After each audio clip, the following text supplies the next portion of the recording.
Hello, and welcome to Metaphysical Life Support. I'm your host, Naomi Eklund. This is the end of May 2020. We've all been going through COVID. It's a universal experience. This week, we experienced the death of Mr. Floyd in Minneapolis. We've also seen a number of travesties arise in the media. And now the people who are protesting, the African American people and people who care and support the end of racism, are creating protest, which is absolutely the right thing to do if that is how they want to express their grief and call for justice. And then some people are coming in and they're causing riots and looting, which have nothing to do with the African American people expressing their grief. And so the lines are getting blurred in a way that is an equal travesty to any murder, because then the people aren't allowed to grieve, and the voices of the Black Americans that need to be heard desperately so that we can rise up and make some changes are getting lost in the rage and the outrage against the looters and the criminals. I personally am deeply shaken by this, and you're going to see that today. I can't not be shaken by it, and since this is metaphysical life support, to try and hide the energy behind the words and the energy behind my face would be unfair, and it would be hypocrisy. Today, I have an amazing guest. He's a man who I met through another friend, and his name is Ishtar. He's an astrologer, a monk, an intuitive, and has a really deep, vast life experience that we are going to share in future videos. He's agreed to be on the fly of the subject that's prevalent today with me and talk about humanizing and dehumanizing. And the reason that's close to my heart is, as many of you know, one of the missions of my companies, Infinite Yes Productions and Infinite Yes, is to humanize relationships for a more prosperous culture. There's a psychology as well as an energy, the metaphysics of dehumanizing or humanizing another person. And Ishtar was scheduled to be my guest, and I think he's a really bright person, so I think this is going to be an interesting conversation. So stick with us, and to all the people out there who feel the grief and the heartache of racism and the pain of being dehumanized, please feel free to reach out to let me know how else we can support you here at Metaphysical Life Support, because all of us, no matter what your color or race, need the opportunity to be heard and seen. It's part of becoming seen as a human being. And so I want to welcome Ishtar today. And hi, welcome Ishtar. It's great to have you here. Thank you so much for being patient with me and for sticking with me even while technology and my own process of getting here on time was a little bit off what it usually is. So thank you. Well, thank you. Thank you very much, Naomi. It's a pleasure, and of course the technological challenges seem to have been on both of our ends. So that's it comes with the territory, I think. Yeah. So let's talk a little bit about, and in a future, I just want to take a day and talk about you, because you have a lot of fascinating things about you that I think people want to know more about. And for today's, this whole idea of, you know, if we look at slavery, which is sort of the ultimate dehumanizing of another person. And if we look at this history of Black Americans in the United States and in other nations, we were not the only ones to create enslavement. And then we also look at things like the Native Americans and the dehumanizing that had to happen in our mind, or the Aboriginal people, the idea that to use other people, we have to dehumanize them before we can justify using them. I'd kind of love to hear some of your thoughts on like, what does it really, what toll does it take both on the person who's being dehumanized and on the person who's dehumanizing? Yeah, well, I mean, the answer to that is I can't do it justice by just simply saying that the toll is immense. There's no words. It's kind of like in the Tao when he says, you know, we can point at the moon, but there's really no word for the moon except our finger pointing at the moon gives you an idea what we're trying to say. Right, right. I mean, a lot of this stuff kind of boils down to getting caught and, you know, waking up on the wrong side of the limbic system, basically, getting caught in that old reptile brain. So for our viewers who don't necessarily understand why you're specifically referring to the limbic system, can you give us a little more understanding there? Yes, well, I'm no neuroscientist, so but you know more than a lot of people. So working layman's knowledge, but yeah, this tends to be the functions of the limbic system, the functions of that area of the brain, tend to be the ones that are responsible for such things as tribalism, separating an in-group from an out-group, doing things that we have to do to survive, all those survival functions which keep us alive, and so when we get into this sort of dehumanizing people, it's part of that. It's tied into that. There's the sense in which we go into this fear mode, and we have to other something in order to protect ourselves. So I don't mean to go down a rabbit hole here, but it is interesting, and I think if more people understood their way their brains work, it might be helpful. So, you know, we in psychology, we have Maslow's, and in Maslow's hierarchy of needs, we have to go through survivalism and basic needs being met into tribalism. And now what I'm hearing, and then we also have to deal with individuation. So it's always interesting because there's something really positive about the aspect of having a tribe and being able to relate to our tribe. But the problem comes in when we see the other tribe as a threat to us, or we want to take something from them and we have to make them less than. Yes. So it's like, if you know, in explaining it, it's kind of like, because this is kind of I'm an extrovert, so I process externally. So it's like, so we take our survival needs and then we feel like our survival needs are met enough so that we can be a tribe. And then we individuate it as tribes instead of that next stage, which is sort of a self-realization phase. Yes. Well, if we're talking, we're kind of mixing mixing some different psychological theory here a little bit. But if say we're talking about my specialty. Right. Say if we'll sort of pull out Jung from Maslow a little bit, and we talk about individuation as Jung was describing it. I mean, that's a process that most of us haven't reached. I think really on Jung's term, because in individuation, it's requiring us to sort of step out of the mire of our early childhood conditioning. It's forcing us to be able to very clearly separate our own authentic voice from the voices of our parents and anybody else who was kind of contributing some noise into that early environment. And once we've kind of been able to step out and through that, then we have a platform where what we're doing is sort of on our own volition. And in addition, we've stepped into kind of a wholeness, because for Jung, deep individuation, you know, requires the reconciliation with the shadow self, which is also the term that he originally coined in the present usage. Okay. Yeah.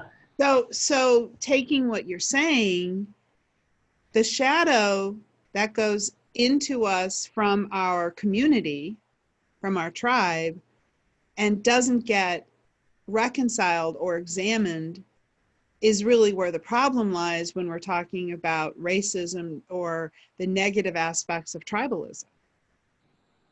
I suppose that, you know, that's, you know, there's some part of that in there. I mean, the shadow, you know, as far as Jung was talking about it, is that repository of all the things that we dislike about ourselves, or we think that we should dislike about ourselves, and all the things we should throw away. So certainly when we have bugaboos down there, when we have tension, you know, and we all do.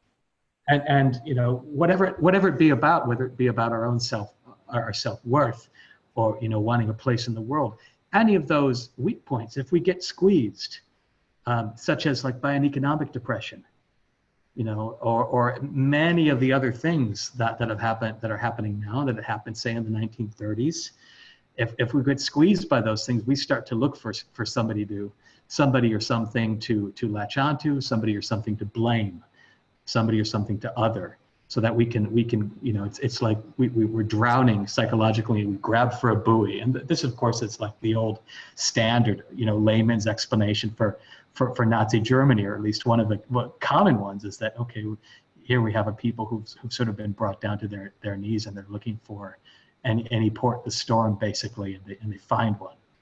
You know. So did I hear that one of the elements of what you were just saying is that when we lash out or point fingers and blame others, like right now, you know, there's a lot of people that are really uncomfortable with the rioting and looting, even if they might support the protest. So the whole subject becomes blurred, and then you hear people get sort of really singular in their focus and say, well, that's wrong, because we all, I mean, I can't speak for other people. I know as much as I've spoken out and done in my life to support the end of racism, I still feel like I haven't done enough. And so it's like, it's a battle to kind of, I'm of the point of view, like I want all of it out in the light, but not everybody's that way. A lot of people really like to keep it quiet and just keep their demons in the cellar. So what I'm hearing is, and tell me if this is what you mean, what I'm hearing is one of the issues with dehumanizing the other, blaming the other, is that that's one of the ways that people keep their own negativity, their fears, their own ugliness in their basement, is by putting the attention outward. I would say that, yes. Yeah, absolutely. Yeah. Outward onto an individual person, or perhaps a whole group of people, whomever or wherever they might be. Exactly. And that's if you're a savvy geopolitical operator and you want to stir up a little bit of jingoism in your country to distract, that's one of the you know, common tactics going back hundreds and hundreds and hundreds of years. So yeah, absolutely. So I think that I want to make sure that as a white American, I make the statement that everything about this enslavement of African Americans and the treatment of Native Americans and the treatment of color of people, I just disagree with the most strongest passion I possibly have, with every bone of my body. I feel that's wrong. I also want to expand the context a little bit, because I have a lot of, you know, Celtic roots, and I've been doing a lot of studying. And if we go all the way back to Egypt and Rome, there's this enslavement of others, this entitlement to take a group and exploit them for their economic value. The essence of enslavement is to dehumanize, because you can't, like, and first of all, I want to say, I'm not anti-white, I'm not anti-man, I'm not anti-gun, I'm not anti-cop. I know a lot of really great people who are in the military, who are cops. I personally enjoy shooting. I'm not a bad shot. I'm not anti any of that. I'm all about people's individual rights. And so I got into some disagreements when the guys went to the state capitals with their guns. I'm like, well, they're standing up for their rights. Whether or not you agree with them, that is their right to stand up for their rights. And you know, when we look at the idea of enslavement or entitlement or being the ruling class, if a bunch of Black people in America showed up with guns at the Capitol building, it would be a very different situation. If a bunch, you know, the Celts were just trying to fight for their land and their right to live their way they wanted to, and the Romans felt they had the right to conquer them. Now, don't get me wrong, the Celts went and conquered their fair share of people too. It was a warring way of life. But I want to talk about like this thing that happens in our brain where the white people are saying, I can't go to my job, I can't fish, and I don't want to wear a mask, and this is a conspiracy, which that's a whole other thing to unpack. I'm not saying it's right or wrong. But I want those people to show up for the African American people and the Black people to support them. But that isn't happening because there's something that's been cultured in our brain that says we're not them. They're over there. They're less human than us, or they're not part of our group. Can we talk about that for a minute? I know it's kind of a lot to unpack, but I think you get what I'm saying.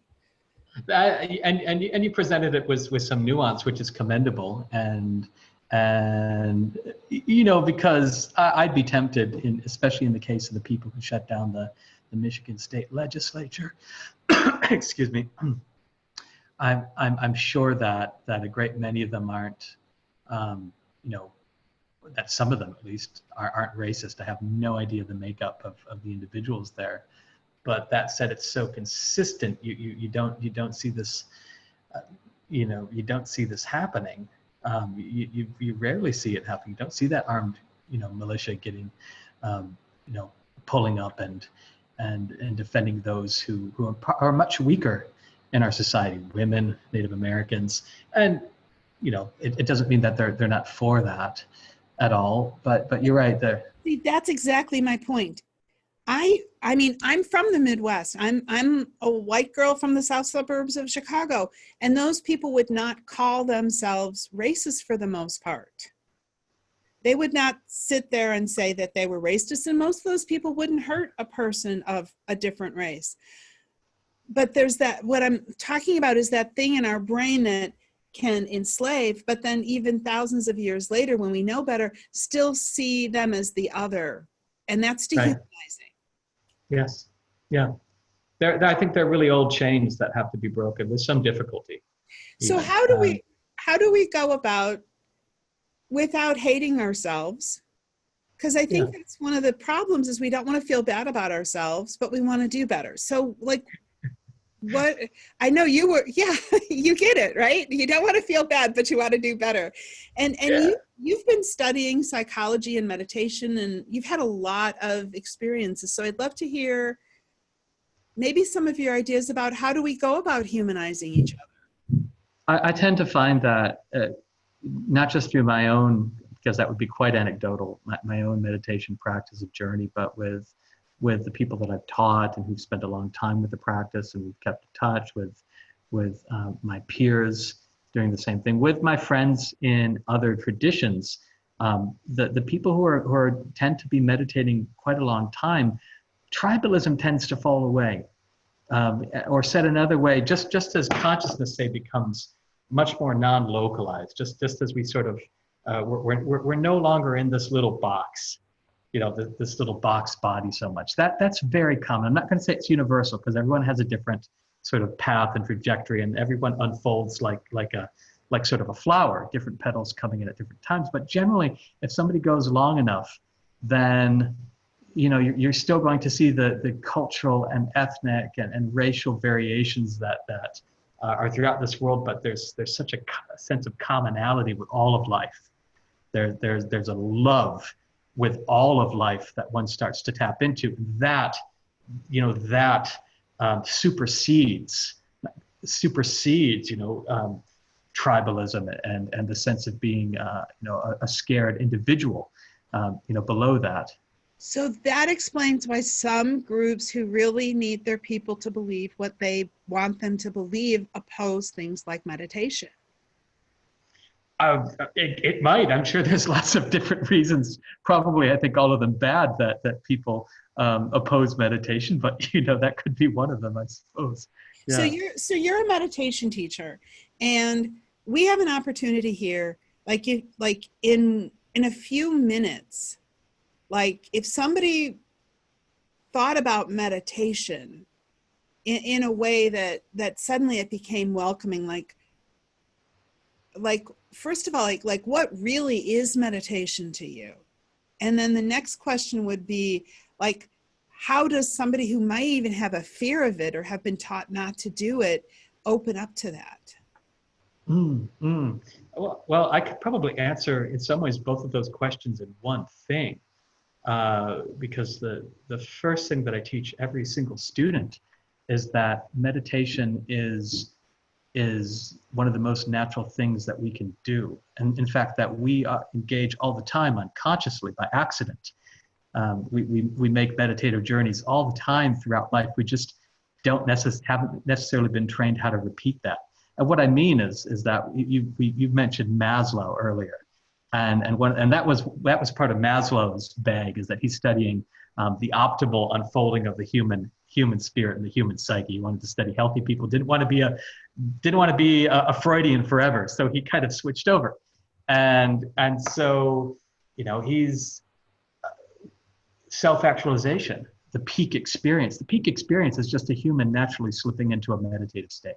And the peak experience is a moment, I think these are Maslow's words, I won't get them exactly, is a moment of pure positivity in which worries for the future and regrets about the past and all of that other content seems to fall away, revealing a crystalline present in which we're fully committed to the moment, and we're fully there. And this can be during childbirth, or even just daydreaming, or the artist getting immersed in the painting, or an athlete being totally in the flow. These are all moments where humans naturally tap into a deeper level of functioning. So what meditation really is at its best is tapping into this state, this strata that we have within us. We all have a calm mind inside of us. We all have we think that the mind is this kind of very busy thing, and we're this little person, a couple inches behind our forehead, and boy, it's quite busy and peaceful. But meditation is a means of dropping sort of below that. It's like, if you think of our mind like an ocean, we've been trained to spend most of our life at the choppy surface. We've been trained to be there. Everything, most things about education, ABC 1, 2, 3, and then getting complicated from there keeps us up there, and that's all fine and good. It's just not supposed to be the only thing that we learn. And so meditation is like exploring these other layers of consciousness that are down there until we find the ultimate space of consciousness, which has been called which has been called many things, you said? Which has been given many names, throughout human history. All of them, but as you said earlier, fingers pointing at the moon. So you said something that got me really excited. You talked about, Maslow wanting to graduate from Freud. And something dawned on me when you said that. I think a lot of people's psychological point of view on getting counseling or going into deeper things is kind of stuck in Freud, and he was kind of a downer. Yeah, and I think I might have been a little bit inaccurate there, actually, and I don't like to do that on interviews, but it might not have been a Freudian per se, but what he was doing before was he was studying, he was trained to study sick people and illnesses, and so I'm not quite sure it was a Freudian lens, but the sort of the same analogy. But yeah, Freud was a downer. I mean, compared to, in some ways, he was also brilliant, and a lot of I think the good bits of psychology did come from him. I just don't think he wasn't perfect. He didn't have a comprehensive vision. I think a lot of his students evolved his original position into some very positive and very keen directions. But yeah, Well, I think it's a critical point to make, actually, is that Freud was brilliant, and he opened up a whole way of seeing ourselves that and an unafraidness or fearlessness about the dark side of mental health that we absolutely needed. But I think too many people's idea of meditation, idea of self-help, idea of self-development kind of gets stuck in that first introduction to Freud and the unpacking of the shadow self. Go ahead. Oh, you mean like as in people get caught up trying to fix themselves? Is that kind of the direction you're going with that? Oh, yeah, well, and people get caught trying to fix themselves, and so many people are just like, I don't want to fix myself. I want to talk to God and be okay. Yeah, there's a beautiful Thoreau quote actually that I enjoy so much, which is something he said: "For every 1,000 striking at the leaves of evil, there's one striking at the root." And I think that actually explains very beautifully and precisely the whole, often the limitations of the sort of self-help industry or spectrum is that people, and I did this myself. I had this little, when I was a teenager, I had this little book, and I was thinking affirmations, and if I was looking at trying to develop positive qualities and get rid of negative qualities, and if I committed like an infraction, I would give myself a check mark during the day. And so I was a big time, very much in that mindset of I was trying to perfect this person, this idea of a person. I thought that's what spirituality was about, was developing virtue and getting rid of vice. And I was like a dog chasing my tail. In hindsight, I exhausted myself because I took it seriously. And it's almost, it was almost as if I exhausted myself until I was ready for something much more profound. And that was the experience of having an already intact endemic wholeness. We think we're broken, and that we try to, if we add one more piece, then we'll somehow be this thing that we project in our head. We all have different projections, of course. We're not necessarily always conscious of them, but when I found that wholeness was just inside the whole time, that was it. So I'm gonna, because we have to wrap up this segment. I want to say that this is so rich, and I want to sort of take a snapshot of what I just heard you say, which is that to humanize ourselves, we have to understand our shadow and feel our interconnectedness. And for you, spending years reading self-help books was whacking at the leaves, but meditation was cutting the root of the evil because it brought in something profoundly different. Yeah, it brought in wholeness. And yeah, exactly, just as you said. And when we touch that wholeness, if we touch it enough, because Lord knows it's sometimes just one time is enough, but as we keep touching that space, it's like taking a bath in it. And as we take that bath, it's like all the spots in us that are other than that, all the tensions, all the unconscious stuff has a way of dissolving. And yeah.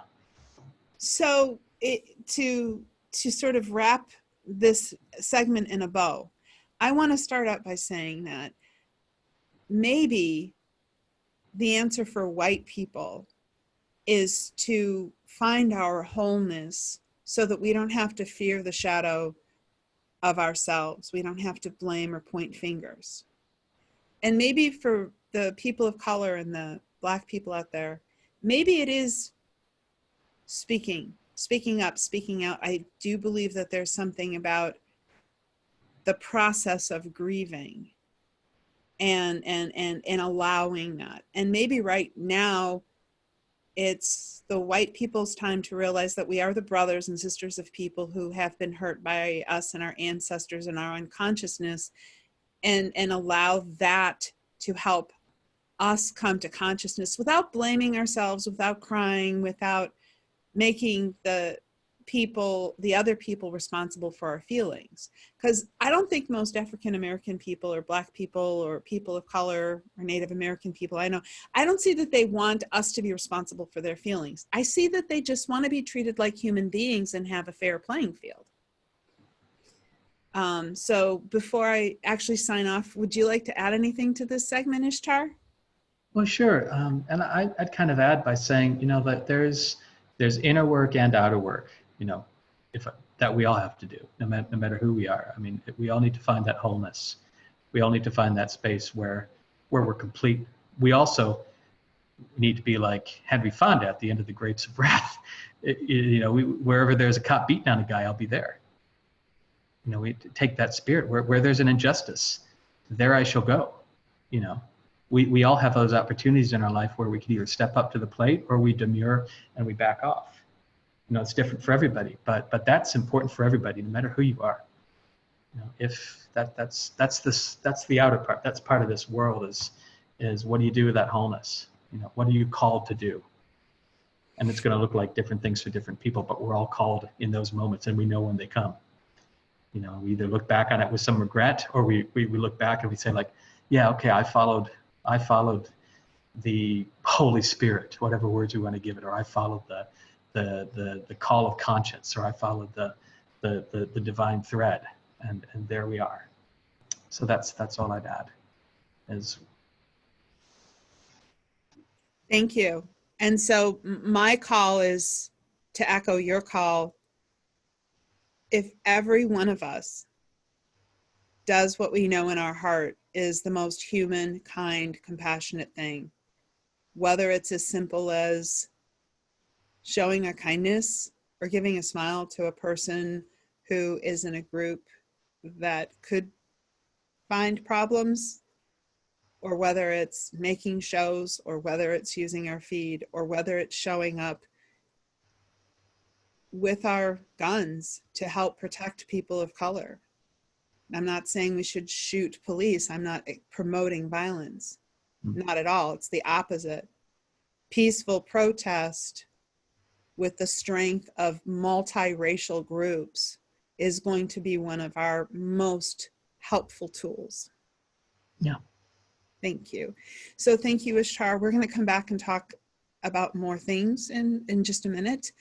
For right now, I'd like to say to you, our audience, if your heart is hurting, aching, stressed, that just means you're human.